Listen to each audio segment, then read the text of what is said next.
what's going on, everyone? Hope you are having a good week. It's almost Friday.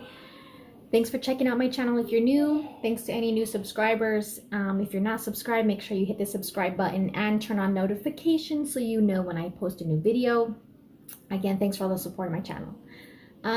So I want to talk about an article, an interview that Junkie XL, Tom Holkenberg, did with Forbes. In it, he discusses his score that we will hear in the upcoming Zack Snyder's Justice League movie. Speaking of the title, it may be called Justice League the Director's Cut. It might have been changed to that because of the legal issues that Zack Snyder mentioned surrounding the name and the title. I don't really know 100% for sure yet, but we all know Zack Snyder's Justice League, Snyder Cut, whatever. It's coming next year to HBO Max.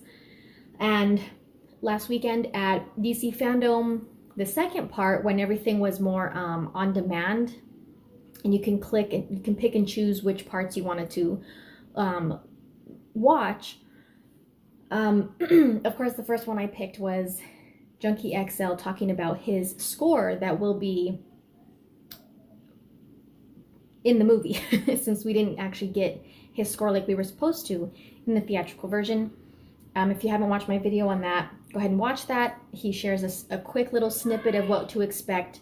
Not the main theme of the movie, but he did describe it as an action sequence that he's working on.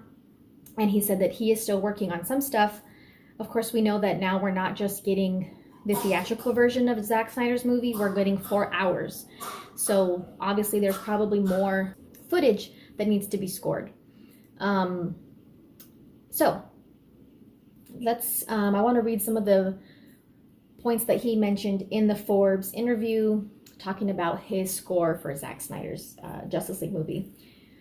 Of course, we know that he also worked on Man of Steel, and then he worked with Hans Zimmer on the score for BVS. And he's also doing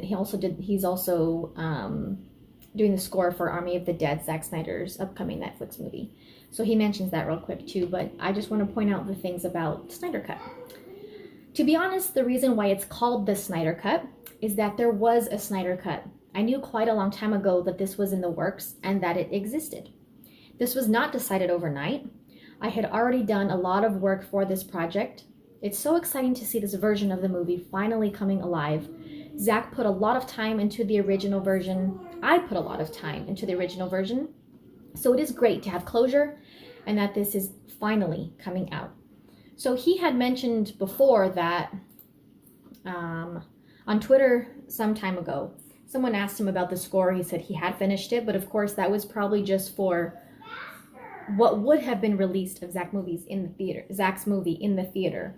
But like I said, now that we're getting more than that, of course there needs to be more score for the movie. He talks about how it's great to work with Zack. This is about project number 5 for them, that he finished Army of the Dead with him this year, comes out on Netflix next year. And that, continuing talking about the score for Zack Snyder's Justice League, he says that besides the Man of Steel theme for Superman and the theme for Wonder Woman, which I have given a new spin, all the other themes for this movie are brand new. So that's interesting. Of course, it's still going to be the Superman and Wonder Woman theme that we all know and love from Man of Steel, and we got introduced to Wonder Woman's theme in BVS when she makes her grand entrance. Well, we see her as Diana, but of course when she makes her grand entrance as Wonder Woman, we really get a good feel for her score, and that was also used in her solo movie. So he said he put a new spin on those themes, but that doesn't mean they're going to be, obviously they're not going to be completely different. He's probably just tweaked them a little bit. So continuing on that note, he says, some of them I did the groundwork on 4 years ago, but as you grow as a composer, you look at what you did and maybe have a better way of doing it now or a better idea. It was inspiring. I would get an idea in my downtime and think, oh, let's rework this thing, let's do that, because I knew for a while that this was coming. I had the time and space to shape it into its best possible form.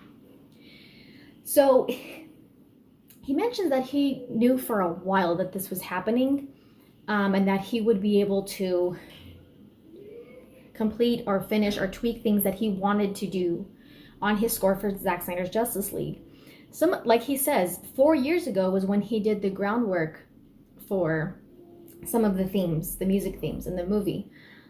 But like he said, as time went on, he would kind of, think of these things that he could improve, and like he said, shape it into its best possible form. So I really like how he explained that. And then he kind of goes on to talk about like how the characters have their own themes. We know that in BVS, we had different themes for like each character that were very distinct. So Batman had his theme, Wonder Woman had hers, which like I said, we've heard later on in the movie towards the end. Superman, of course, had his theme that we got introduced to in Man of Steel, which is like my favorite. And even Lex had his own theme as well, more sinister. And so he was talking about, he said different characters have different musical statements to those same characters in the past. Much like their stories in the comics, they change and evolve over the years. So what was a great theme for Superman in the 70s doesn't mean that it is a great theme for Superman in 2013. When the director takes on a superhero character and when a composer takes on the superhero character, they should do what feels right inside them. You should come up with a theme that inspires you for the character. I think it is important in the development of these movies. So then he brings up some of the other movies that he's done scores for to add to that by saying that if Mad Max gets remade in 25 years, I'm not expecting people to do something similar to what I did for Fury Road. Give your take. So I think that's a good way to explain it to people who have a problem with the fact that they didn't use the John Williams score for Superman in Man of Steel or in BVS. And then of course, when everything got changed for Justice League, they threw it in there because they knew that that was a complaint, and they pandered to every single tiny little detail of complaint that people made about Man of Steel, BVS. So I really like that he brought that up because obviously he's probably aware of those complaints. Well, he knows that people are aware, because, or he is aware, because he knows that he got replaced with Danny Elfman, and none of that score did it for me in the movie. No surprise there. So I like that he mentions that we wouldn't expect to hear Wonder Woman's theme from the TV series way back when, now in the movie. That doesn't mean there's any disrespect to that version or that character. Linda Carter's Wonder Woman, of course everyone loves her, but it was right for the time, and it also needs to match the story and what's going on. The score adds so much. It transcends beyond just the basic components of music, and it adds so much. It's so important for the movie. That's why people who love Man of Steel and who love BVS love the score so much, because it adds so much intrigue to the movie. Like, they just, in those emotional and epic moments, like, that's what really takes the scene to the next level,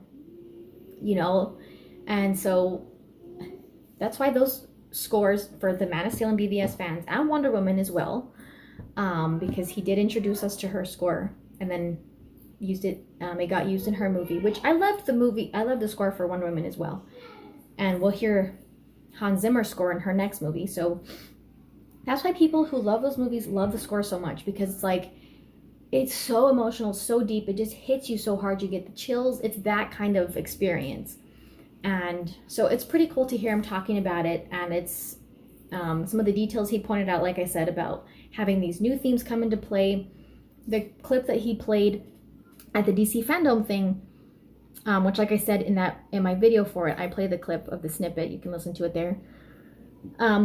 It does sound different from the Man of Steel and BVS movies, but there are parts that it still has some of the same elements. So it's not like, oh, this sounds like a different composer and a different director. No, it still has those same components, still has some of the same elements, the same feel, but obviously there are some new things to it because it has to match what's going on in the movie. So I can't wait to hear more of it. I can't wait to see it paired up with some awesome, emotional, beautiful scenes that we're gonna get from Zack. And I hope we get to hear it in more like depth in maybe one of the trailers or something. I think that might be exciting. So that's what he had to say. I'm excited for it.